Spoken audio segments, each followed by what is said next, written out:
Чтобы управлять своей жизнью, необходимо научиться управлять вниманием. Для этого нужно взращивать в себе силу духа, проявлять дисциплину, терпение, волю. Поймай волну дисциплины и старайся ее придерживаться. Ту волну, которая держит тебя в хорошем настрое.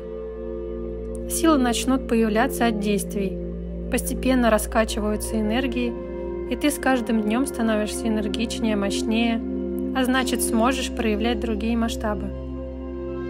Расширение духа, оно стабильное, пластичное, может показаться долгим, растянутым, но в итоге оно будет качественным. От ума это быстро, спешка, желание скорейших результатов. Не торопись, делай каждый шаг в доверии, будь в согласии с собой. Научиться терпению равно познать одну из граней духа.